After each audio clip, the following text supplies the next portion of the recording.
E vamos aproveitar, então, um texto que a gente vai estar trabalhando nesses próximos dias, que é um texto que a gente encontra lá no Evangelho de Lucas, no capítulo 9, versículo 62. É um texto que é muito bem trabalhado pelo Emmanuel, que intitulou como O Arado. Muito interessante isso, né? É o Emmanuel falando, refletindo sobre a função do arado, dessa grande ferramenta histórica, né? Que passa de geração em geração, e está vindo desde o princípio, né? Quando o homem começou a desenvolver a agricultura. Então, o arado é uma ferramenta oportuna e muito importante, né, na agricultura e, claro, né, na economia dos países, né, dos povos e dos países. Então, nesse livro do Lucas, no capítulo 9, versículo 62, Jesus vai dizer assim: ninguém que lança mão do arado e olha para trás é apto para o reino de Deus. O que Jesus está falando aqui, né? Ele está chamando a atenção dos discípulos, né, daqueles que continuariam com a sua obra, a obra de semear a boa nova no corações das pessoas, ou seja, de implantar aqui na terra o reino de Deus, né? Então, o que Jesus está dizendo é o seguinte, que aqueles que permaneceriam na obra, aqueles continuadores do trabalho que ele havia desenvolvido aqui na terra, certamente deveriam continuar, né, incansavelmente, e não deixar o arado como ferramenta da boa nova, né? O arado aqui como símbolo de trabalho, como símbolo de dedicação à causa que era a implantação do reino de Deus aqui na Terra. Então é muito interessante. Quando ele fala isso, ele está dizendo o seguinte: olha, você que pegou o arado, você que assumiu um compromisso, né, de divulgação da doutrina, né, como diz a mensagem do Emmanuel que nós vimos, nós temos uma oportunidade de fazer melhorar o planeta que nós moramos, né, que nós habitamos agora, né, nessa encarnação, nessa nova oportunidade que nós temos, bem enfatizado pelo Emmanuel, que nós já passamos muitas vezes pelo planeta Terra, mas sempre deixamos alguma coisa por resolver numa próxima oportunidade. Então, aqui nesse versículo do Lucas, né, nesse capítulo do Lucas, do livro do Lucas, que, aliás, esse versículo aí é o último versículo do livro de Lucas, né? Lembrando que Lucas foi aquele que entrou na doutrina cristã depois do Cristo, muito tempo depois, né? E foi trabalhar com Paulo. E aí, ao trabalhar com Paulo, ele se situou de tudo aquilo, né? Da história do cristianismo, como tinha sido a vinda de Jesus, o que Jesus fez, como procedeu naquela oportunidade que ele trouxe, o que aconteceu nessa tentativa de ele implantar o reino de Deus aqui na Terra, a vivência com os discípulos, né? Então, Lucas vai ser um daqueles que vai fazer parte dos continuadores, daqueles que receberam o arado das mãos de Jesus, né? O arado da semeadura da Boa Nova. Então, Lucas é um desses, né? Um desses semeadores, um desses trabalhadores, desses operários que vai ter consigo o arado, né, que vai trabalhar o solo dos corações das pessoas e vai implantar ali o reino de Deus. É muito interessante, né? E veja que é o último versículo do livro de Lucas, né? O Lucas, o grande companheiro do Paulo. Quem quer saber mais sobre o Lucas, é só pegar o livro Paulo e Estevão, né? Olhar lá né, dar uma olhadinha lá no livro de Atos dos Apóstolos, que a gente vai ver alguma referência do Lucas ali, né? E o quanto o Lucas contribuiu para a doutrina do Cristo. Inclusive, nós nos denominamos cristãos por causa do Lucas, né? Porque anterior ao Lucas, os seguidores de Jesus, os discípulos de Jesus, eram chamados de homem do caminho, né? Homens, né, da fé, mas não cristãos. E aí o Lucas encontra um termo para designar aqueles que seguiam Jesus, né, os cristãos. Então, aí agradece o Lucas. O Lucas é muito importante dentro da implantação do reino de Deus. Mas, então, quando Jesus nos chama atenção para chamar a atenção daqueles que haviam pego o arado, né? E que não podiam deixar o arado parado, né? Você não pode deixar a ferramenta de trabalho parado para não criar ferrugem. Então, está dizendo, todos aqueles que já tomaram arado, não pode mais deixar para trás. O que significa que se você tem uma oportunidade, né, como nós estamos tendo no dia de hoje, né, dessa oportunidade de estarmos aqui reencarnados, aprendendo, trabalhando, exemplificando, corrigindo as nossas dificuldades, então isso significa que nós já tomamos esse arado. E nós não podemos mais parar e olhar para trás e deixar o arado. Nós temos um compromisso de trabalho. É como se nós estivéssemos dentro de uma empresa, né, de uma má comparação, estivéssemos dentro de uma empresa com a carteira assinada e nós temos obrigações, né? Nós firmamos um contrato e nós não podemos romper ao nosso bel prazer. Nós não podemos simplesmente chegar nessa instituição a qual nós estamos vinculados por um contrato de trabalho e, de repente, desistir. Né? Não é assim. Né? Nós não podemos romper um contrato de trabalho.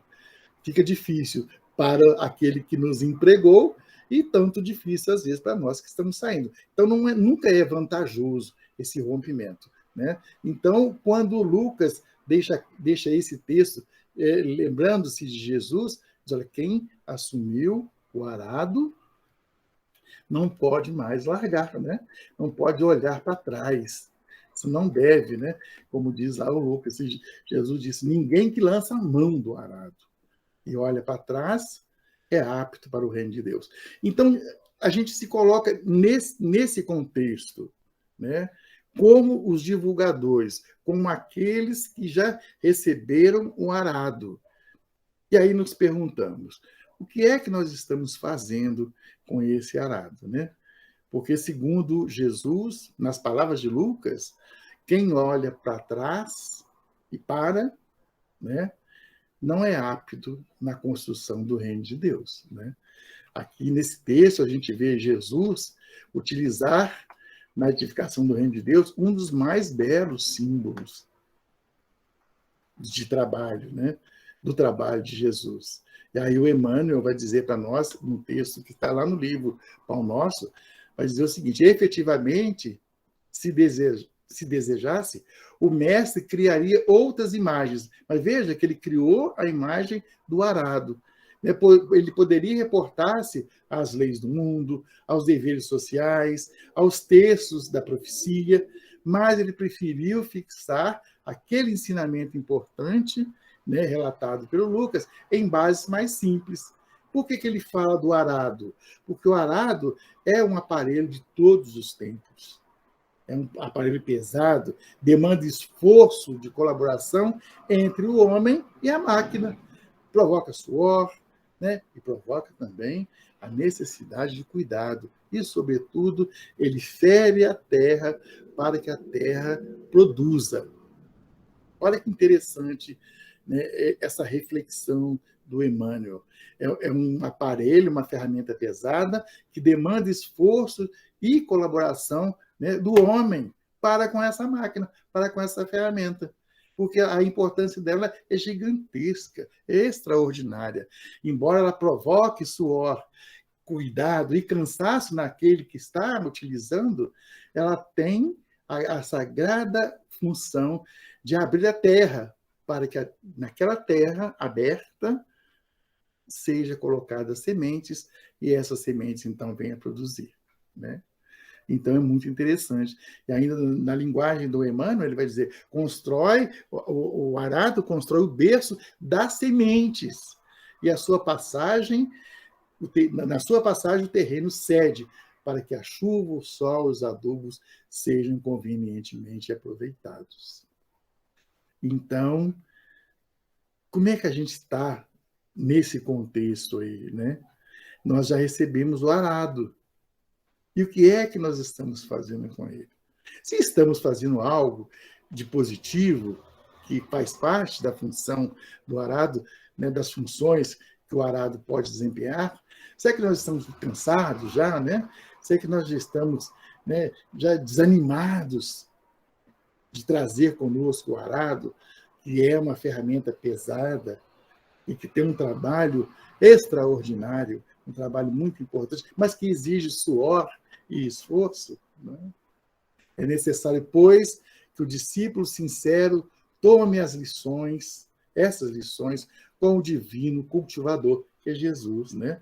Abraçando-se ao arado da responsabilidade na luta edificante, sem dele retirar as mãos, de modo a evitar prejuízos graves à terra de si mesmo. Interessante isso, né? E a gente precisa mesmo estar refletindo nessas questões, né? Dessas obrigações que nós adquirimos quando nós reencarnamos. Nós não reencarnamos simplesmente para viver prazeres, alegrias, felicidades infindáveis. Muito pelo contrário, né? Claro que isso faz parte da nossa reencarnação, mas nós precisamos, né, muito mais do trabalhar, do cultivar aquilo que nós recebemos noutras oportunidades, e estamos ainda recebendo nessa oportunidade, né, de reencarnação, que são as sementes do amor, são as sementes necessárias à construção do reino de Deus aqui na Terra. Então, é interessante refletir nessa ferramenta que nós trazemos, né? Esse arado. Como é que a gente está fazendo, né? O que a gente faz com as oportunidades que nós temos de melhorar o nosso planeta, né? De semear a semente da Boa Nova nos corações aflitos e ainda tão voltados ainda para o amparo que nós podemos dispor. Então, essas questões que a gente pensa, né, e a gente precisa de pensar. Veja que nós estamos tendo uma oportunidade de trabalho, né, nesse momento aqui. Né? Estamos utilizando as nossas ferramentas, estamos utilizando o arado que Deus nos colocou nas mãos para que pudéssemos semear as sementes da Boa Nova. E vamos que vamos, né? Não podemos esmorecer, mesmo que seja difícil, mesmo que seja cansativo, nós não podemos esmorecer. Essa é a nossa função, né? Esse é o objetivo pelo qual a gente reencarnou, né? Então, nós não podemos deixar, de maneira alguma, perder essa oportunidade. E aí nós nos lembramos, muito tranquilamente, do nosso Bezerra de Menezes querido, né? Que nos deixou uma mensagem e que nós gostamos de trabalhá-la sempre. Né? Quando a gente fala em arado, quando a gente está falando das ferramentas que nós dispomos e do porquê da nossa reencarnação, a gente vai se lembrar dessa mensagem, né? E lembrar do Bezerra, falando que o Cristo espera por nós. Veja que a gente está trabalhando um texto que é de Jesus e que foi refletido pelo Lucas, né? Pelo Lucas, o último texto do Lucas, o último versículo do livro de Lucas, chamando a atenção daqueles que dispõem do arado, aqueles que tomaram as rédeas do cristianismo. Então, se estudarmos os Atos dos Apóstolos, ou o livro Paulo e Estevão, a gente vai ver que os discípulos continuadores da Seara do Cristo abraçaram a causa, né? Sofreram, foram perseguidos, foram presos, foram torturados, né? Foram exilados, né? Houve uma luta muito grande, mas eles não desistiram do arado. Então, quem pega para ler e estudar mais profundamente o Atos dos Apóstolos e o livro Paulo e Estevão, especificamente, que vai passar por toda essa trajetória dos discípulos, você vai ver o quanto Pedro, João, Bartolomeu, o Filipe, né, o André, lutaram, sofreram, foram presos, foram açoitados, foram, né, tragicamente, muitos deles foram assassinados pelos próprios governantes anos mais tarde, mas eles não largaram o arado, eles não deixaram a causa por conta do suor, por conta do cansaço, por conta do desânimo. continuaram, né? Então, se trouxermos esse assunto para os dias de hoje, a gente vai ver que a gente está vivendo há 2 anos já, né? Em meio a uma pandemia, e muitos de nós teve muitas oportunidades de tornar o mundo um pouco melhor nesse período, e não fizemos, né? Ficamos muito preocupados, muito mais com a nossa própria segurança. É claro que nós não podemos descuidar dela, mas esquecemos de que o mundo continuava, né, do jeito que ele estava agora, né, acrescido de uma pandemia, de uma enfermidade letal, né, de um vírus letal. Então, é isso que a gente está querendo chamar a atenção. Mas, de qualquer forma, estando ou não estando na pandemia, vivendo um período difícil como esse, ou não, nós estamos de posse do arado. E, de alguma forma, a gente precisa de utilizá-lo, né? Não precisa de ajudar o mundo, não precisa de mudar o mundo. Você não tem que combater o Covid-19, mas você pode ajudar aqueles que estão por perto e que necessitam do uso do seu arado, né? Que precisam da sua ferramenta, precisam que você utilize essa ferramenta em favor destes, né? Deles. Então, é isso. Então, essa mensagem que a gente estava falando, que é muito interessante, a gente não consegue ficar muito tempo sem trabalhá-la, sem refletir nela, é uma mensagem que está no livro Compromissos Iluminativos, escrito pelo Bezerra de Menezes. É um livro muito interessante que vale a pena a gente ter e a gente, né, sempre que puder, ler e refletir nos recados que o Bezerra de Menezes traz para nós, né? Uma das frases um dos temas, aliás, que ele vai descrever e refletir, é o tema 27. E o tema que ele deixou para nós é este: olha, o Cristo espera por nós. Olha que interessante, né? Nós estamos falando do arado que foi passado para nós pelo Cristo. E aí, nesta mensagem, ele vai dizer que o Cristo está esperando por nós. E vai escrever a seguinte mensagem: nós vivemos uma hora, espíritas, em que não há lugar para desculpas, para tergiversações. É o termo que ele usa. Tergiversações significa desculpa. Então, nós vivemos num momento em que nós não podemos mais dar desculpas, né? A desculpa de não conseguir semear aquelas sementes lá do reino de Deus, de fazer algo em prol da mudança do mundo, né? Em prol da construção do reino de Deus aqui na Terra, entendendo que a construção do reino de Deus não é uma construção geográfica, né? Não é uma construção física, muito pelo contrário, né? O reino de Deus, que está na nossa responsabilidade, é a implantação do reino que se fará quando desaparecer da Terra e dos nossos corações o egoísmo, né? O orgulho.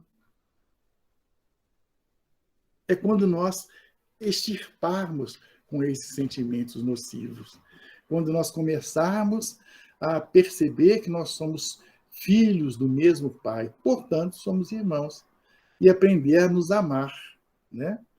Amparando-nos mutuamente, né? É a conquista do reino de Deus, lembrando que vai iniciar no íntimo de cada um de nós, né? Então, é esse trabalho do arado, é esse trabalho que a gente está fazendo com as nossas ferramentas para construir dentro de nós, na intimidade de cada um de nós, esse reino de Deus, né? É uma construção íntima e que, depois de feita, vai prosseguir no campo do campo exterior.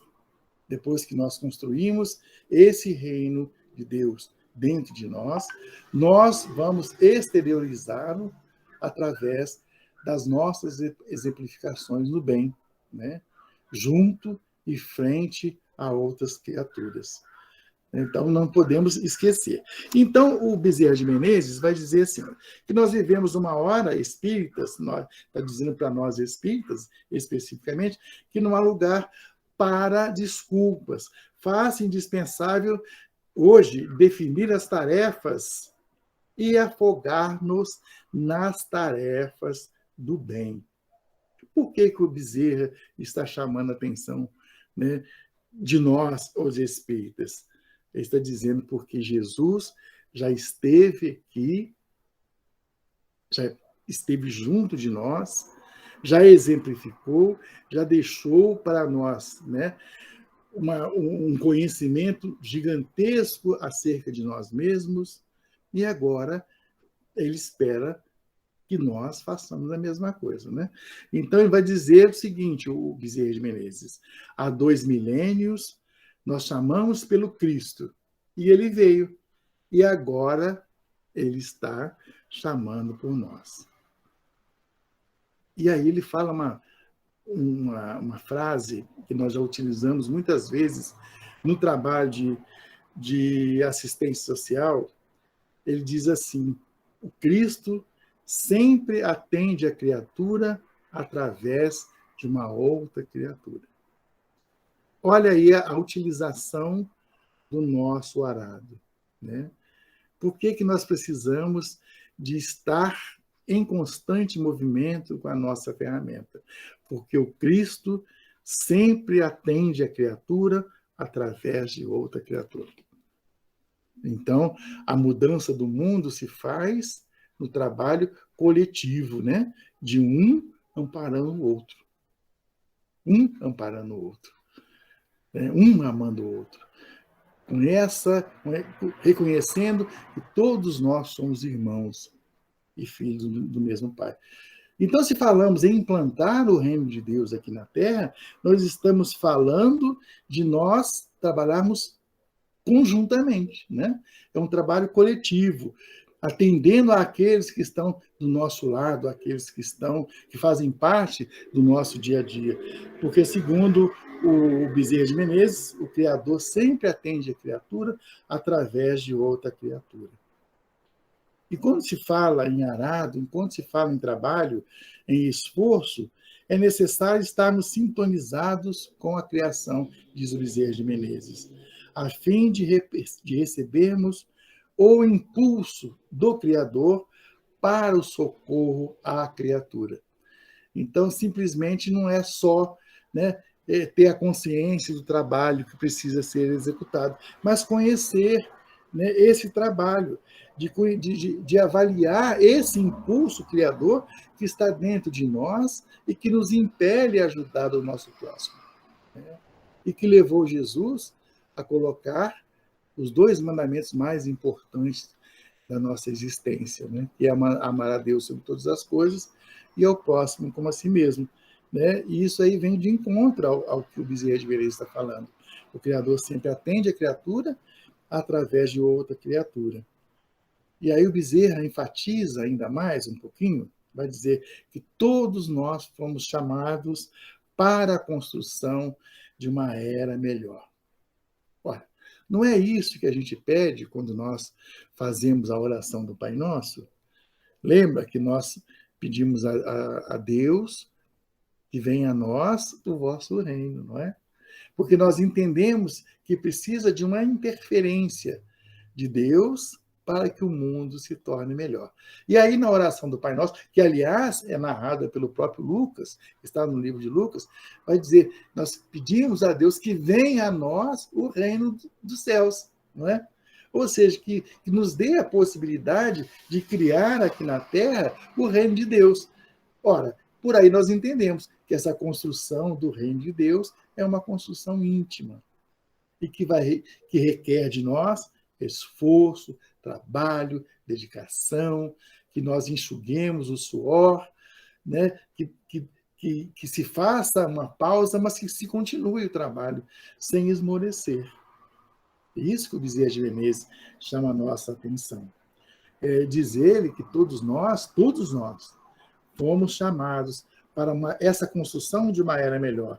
Todos foram convocados para essa tarefa sacrossanta do amor. É a especificação, a exemplificação daquilo que Jesus fala no mandamento maior. É amar a Deus e ao próximo como a si mesmo. Né? Então, todos nós fomos convocados. E se fomos convocados, não podemos esmorecer, não podemos deixar o nosso arado de lado e enferrujando. E ele especifica ainda, Bezerra ainda especifica um pouco mais a respeito de nós, os espíritas, porque essa mensagem é escrita aos espíritas. Então ele vai dizer um pouco mais, vai dizer assim, olha, doutrina espírita é conhecimento com responsabilidade. Nos diz muito, não é? Compromisso indeclinável que nós nos impomos a fim de ressarcirmos o passado de sombras, de dúvidas, de macomunações com o mal que ainda vive dentro de nós. Né? Na própria oração do Pai Nosso, nós pedimos a Deus que nos dê, né, que implante aqui o reino de Deus e que nos livre de todo o mal, não é? Se a gente lembrar a oração do Pai Nosso, a gente vai pedir que Deus que venha o reino de Deus e que nos livre do mal. Qual mal que a gente está se referindo? É o mal que ainda está dentro de nós mesmos. Né? Não é o mal exterior, não é aquele mal que alguém pode nos causar e que as entidades infelizes, sofredoras, que estão aí no plano espiritual, podem nos causar através das influências negativas. Mas é o mal que está ainda dentro de nós. Esse mal que nós construímos através das reencarnações pelas quais nós passamos. Né? Por que ele está dizendo isso, Bezerra de Menezes, e nos chama muita atenção? Ele vai dizer que nós ainda estamos vinculados a um instinto animal que nos tenta governar, ainda nos tenta governar, né? Em prejuízo do anjo que nós desejamos alcançar. Então, é muito interessante, né, essa comparação, que a gente ainda se deixa governar pelo mal, né, pelo instinto animal, aquele instinto de sobrevivência, de luta pela sobrevivência, que ainda tenta nos governar e muitas vezes, né, acontece que ele governa, né, porque ainda estamos presos ao poder, à sobrevivência, ao orgulho, né, à necessidade de sobreviver.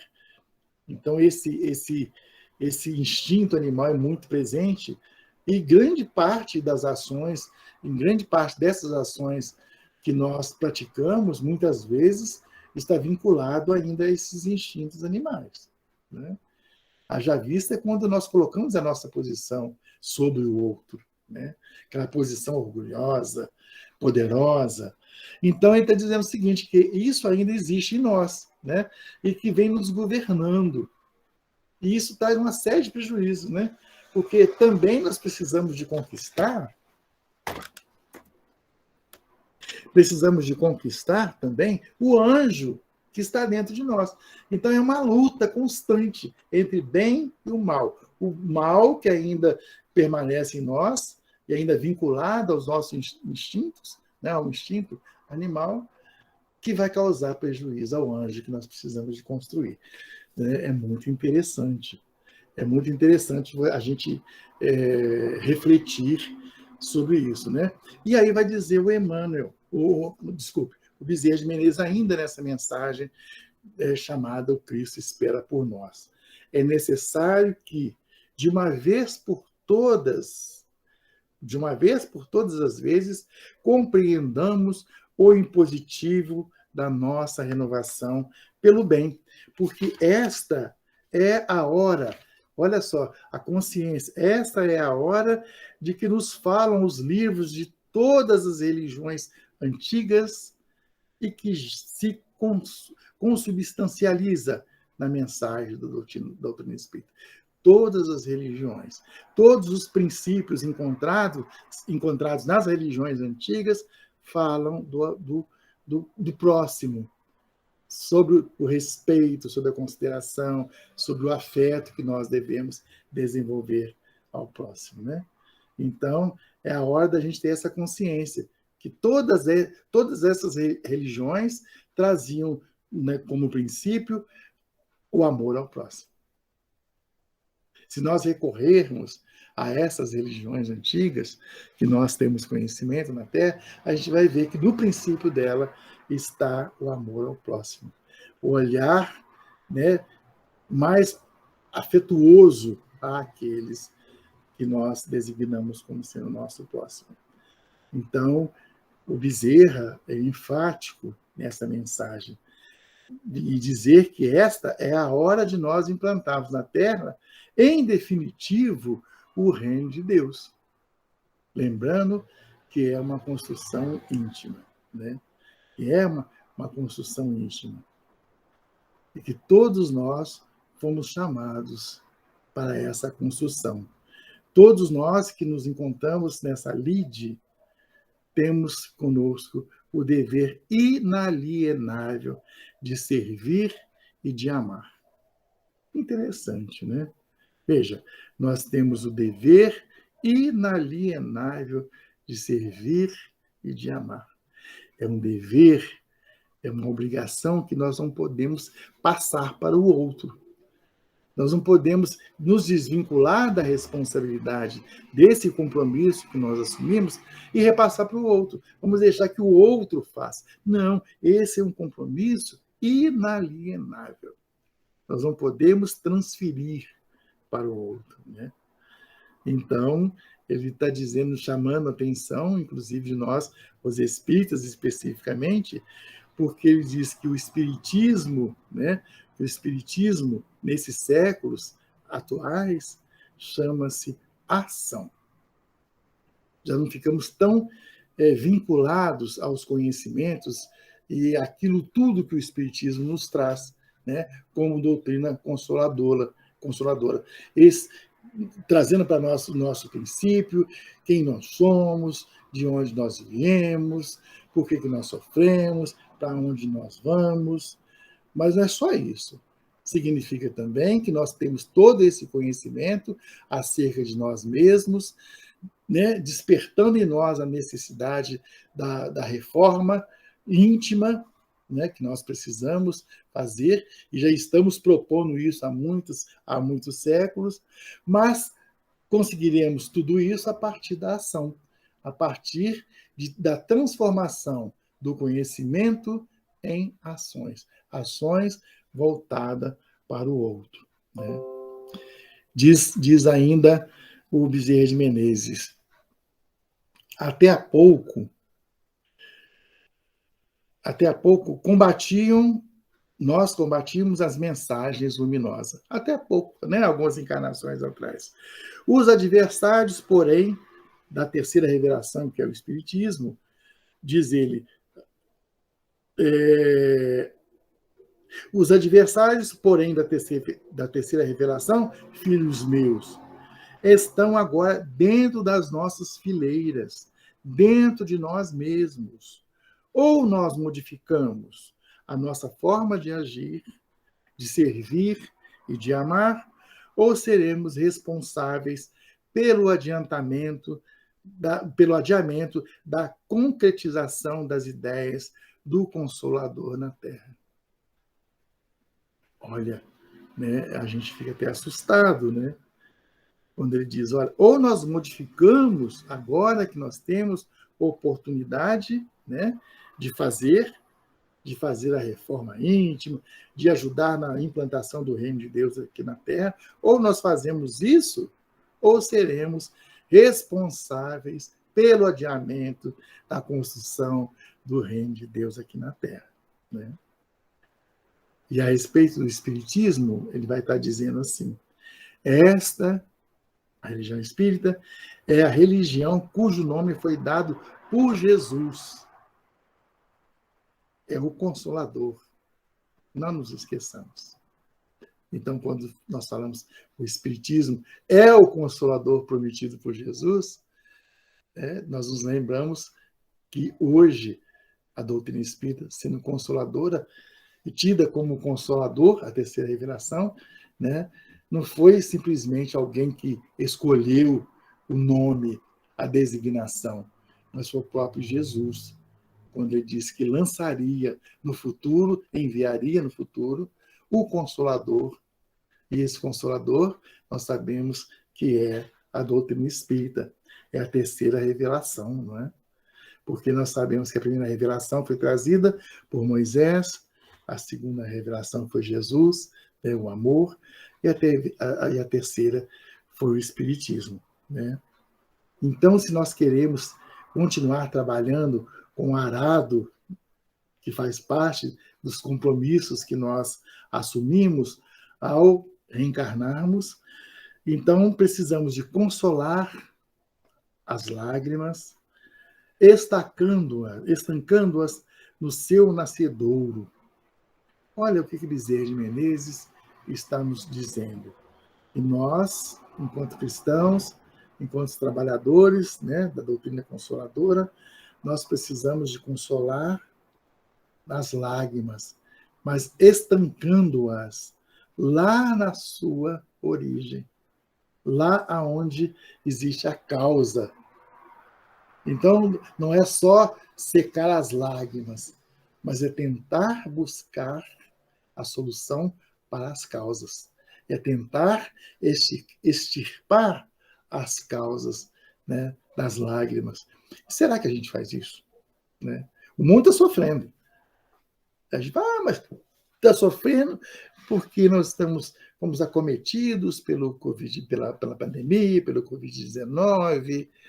Mas o mundo, desde muito tempo, ele vem sofrendo com algumas situações que estão se repetindo, né? E são sempre vinculadas ao egoísmo e ao orgulho.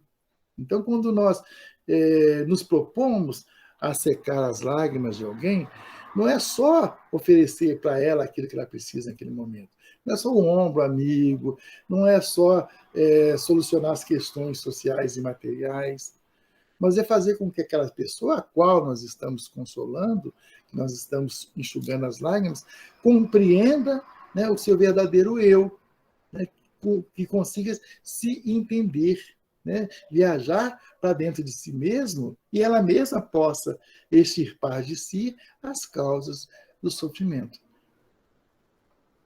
O que significa isso? Significa que nós vamos semear no coração daquele, né, daquele que estamos consolando, que estamos secando as lágrimas, né, a semente do reino de Deus dentro dele mesmo.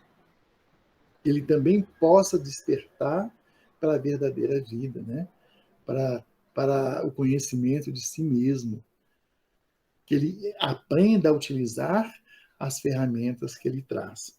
Então, quando diz que nós vamos consolar as lágrimas no nascedouro, é tentar ajudar aquele que chora a compreender as causas que ele traz consigo, né?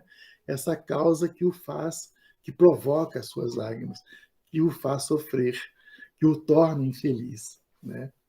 Então, é isso que o Bezerra de Menezes está falando, e chamando mais atenção, consolemos as lágrimas e lutemos contra o mal em nossa alma, e aí nós ganharemos a terra da paz. Ou seja, construiremos o reino de Deus que tanto nós almejamos, não é? Hoje, diz o Bezerra de Menezes, é o fruto do nosso ontem, chamando atenção para essa questão que o Espiritismo nos traz, né, muito claramente, que o que nós sofremos hoje é fruto das nossas ações passadas, né, do nosso ontem, né, tão conturbado que nós sabemos, né? Então, quando o fruto do nosso ontem, hoje, nos traz infelicidade, nos faz sofrer. Mas o amanhã é o nosso hoje vitorioso, limbado de bênçãos com Jesus. Então, veja bem, se nós já temos essa consciência, né, dos efeitos das nossas ações passadas no nosso hoje, nós podemos fazer diferente e construir um novo amanhã. É isso que a doutrina espírita nos fala, né? Essa proposta que a doutrina nos traz, de nós entendermos o passado, de compreendermos os seus efeitos nefastos ainda no dia de hoje, mas que nós temos a possibilidade de modificar, né, o hoje na construção de um amanhã nimbado de luz e de felicidade, né? E aí o Bezerra, né, chama atenção dizendo, olha, reino de Deus, nova era, né? Nova era. E ele entra num assunto que muitas vezes a gente nem estuda em palestra, nem comenta em palestra, né? A não ser que seja um assunto específico, que é mediunidade. Então ele vai dizer assim, ao final dessa mensagem, que ele diz que Jesus está esperando por nós, ele vai dizer assim, ó, era nova a mediunidade posta a serviço de Jesus. E é interessante que você fala assim, ele está chamando atenção para a mediunidade. Mas não é aquela mediunidade que nós entendemos que o sujeito, né, tenha. Não é aquele sujeito médium, aquele que é capaz de escrever mensagens, como o Chico, né, como tantos outros, como o Divaldo. Ele não está dizendo dessa mediunidade específica, nem de tantos outros médios que passaram para a Terra, né, pela Terra, como os próprios discípulos de Jesus, os seguidores dele. Não é essa mediunidade específica de determinados sujeitos e com as suas especificidades, né, de escrever, de falar, de interpretações. Não é isso que ele está dizendo. Bezerra de Menezes está falando da mediunidade de todos nós, e todos nós temos essa mediunidade. Né? Nós vivemos entre dois reinos, né? Dois meios, o meio espiritual e o meio, né, encarnado. Estamos entre um reino, entre um espaço, né, e outro espaço. Vivemos entre espíritos, né, convivemos com a espiritualidade, né, vivemos sob a influência do mundo espiritual. Então, essa possibilidade que nós trazemos dessa comunicação é que precisa ser colocada a serviço do próximo. E como é que eu faço isso? Escrevendo mensagens, recebendo comunicações, né? Não é assim, né? Não é esta mediunidade que está dizendo. É a nossa capacidade de estar fazendo esse intercâmbio entre encarnados e desencarnados. Né? Claro, usando essa nossa possibilidade para nos comunicar com espíritos que possam nos trazer lucros, né? Que possam nos trazer situações e esclarecimentos que sejam importantes na nossa evolução espiritual. Esse conhecimento. Né? E utilizar esse intercâmbio que nós caracterizamos e conceituamos como mediunidade, que é estar no meio, para mudar a face da nossa Terra. Né? Usar essa possibilidade de intercâmbio, seja através de oração, seja através de uma inspiração. Nós temos essa possibilidade. Isso aí não é atributo, não é oportunidade dada a algumas pessoas especificamente. Todos nós trazemos essa possibilidade. Então, é esse intercâmbio que nós podemos formar entre encarnados e desencarnados, estar no meio, né, nos pode trazer benefício, nos ajudar a construir um reino de Deus aqui na Terra, através da nossa prece que busca inspiração, boas inspirações. Lembra que toda vez que nós fazemos uma prece e rogamos a Jesus e a Deus e a espiritualidade amiga, nós pedimos que eles nos amparem. Olha, nós estamos formando aí um intercâmbio, né?